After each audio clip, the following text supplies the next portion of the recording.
Hello, this is Truly Divine back with another channeled message.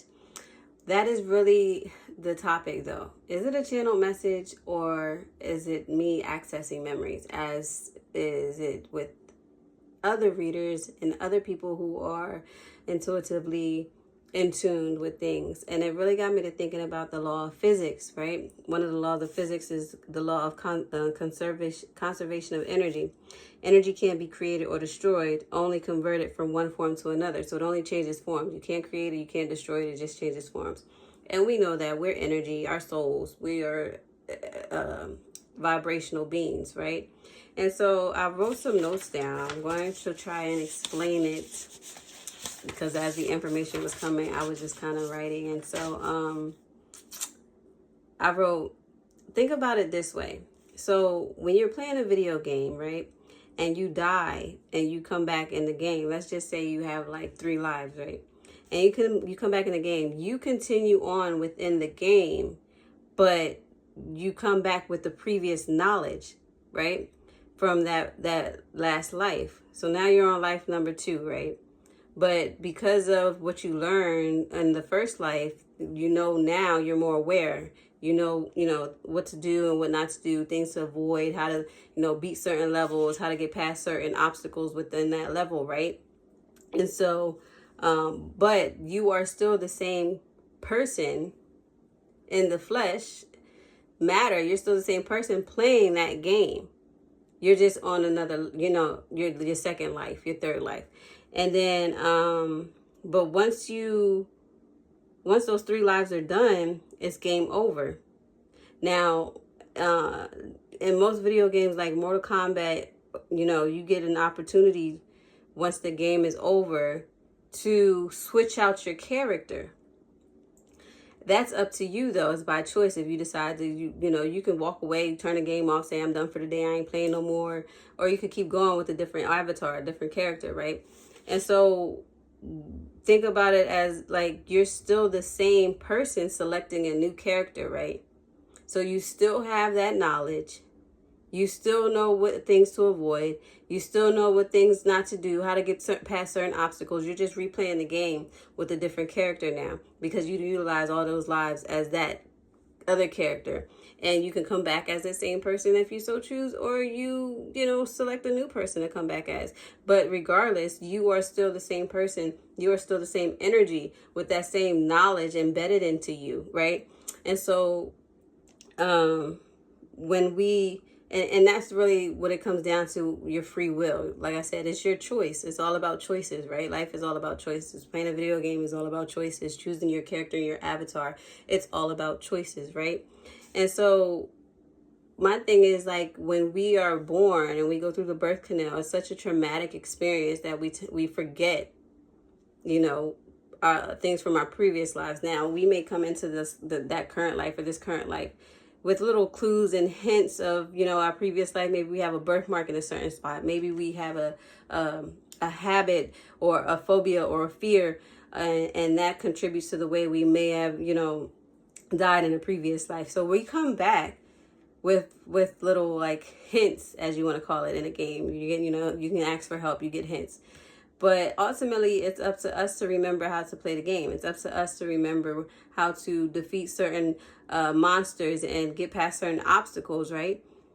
And so when we come back and the environment is so contributing to our behaviors and trauma and things of that nature, when we come back inside the game, a lot of illusions are put there. A lot of obstacles are put in our way to prevent us from reaching the next level, and it's much like when we come back into this life, this realm of existence, this plane of existence, this simulation, if you will.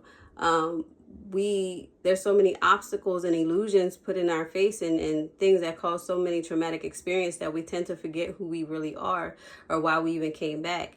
We tend to forget, what our purpose is. And sometimes people give up, and we know how that goes. They unplug the game, same thing if you're on a breathing machine and they unplug it, that's the game over, right?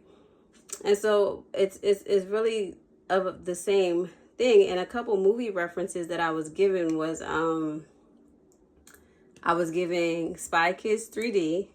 In that movie, Rocky Balboa plays the main antagonist, Sebastian, the toy maker who developed the game. And let me see, because I think I wrote down some stuff about him. But anyway, he was the main antagonist, and he wanted to like world domination and control and things of that nature. I thought I wrote it down.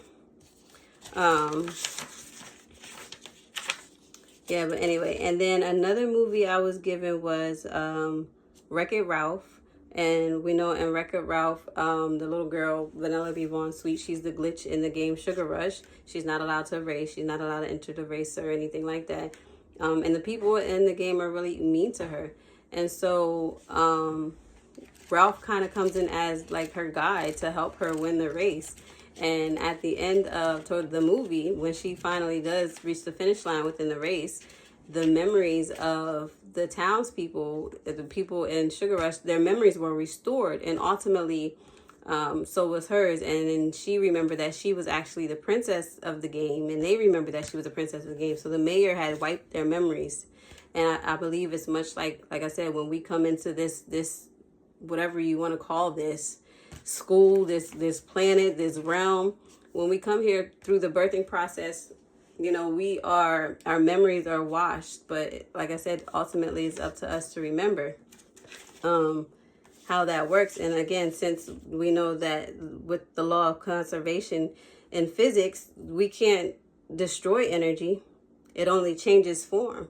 And just like when you choose that character or that avatar in that video game, you're just changing your form, but you are still the same soul. You are still the same physical, the energy. You are still the same person, encoded with those things that you learn. And that's ultimately, like I said, with deja vu, it's a memory.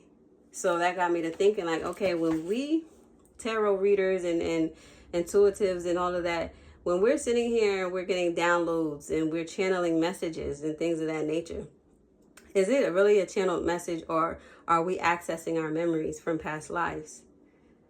And did we like leave little subtle hints to our future selves? Right? Right. So, yeah, it got me to thinking. It got me to thinking. And just like frequency, sound waves and vibrations, like, okay, we say that we can, like, you know, we get downloads and we can hear our ancestors and we can see the other side and things like that. Maybe certain people are just like, I didn't know maybe, but yeah, certain people have a higher frequency, so they are able to tap into those higher frequencies. They are able to hear like a walkie-talkie. When you're on certain channels, you know, you can communicate with the next person that is on the same channel, right? That's on the same frequency.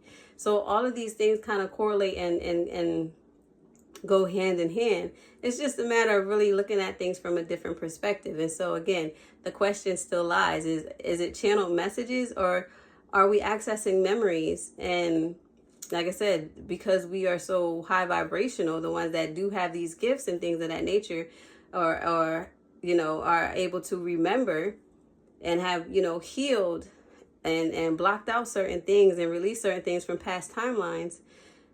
Are we channeling messages and things of that nature, or are we accessing our memories? So that is the question. That is something for you to ponder on. Comment below and let me know what you think.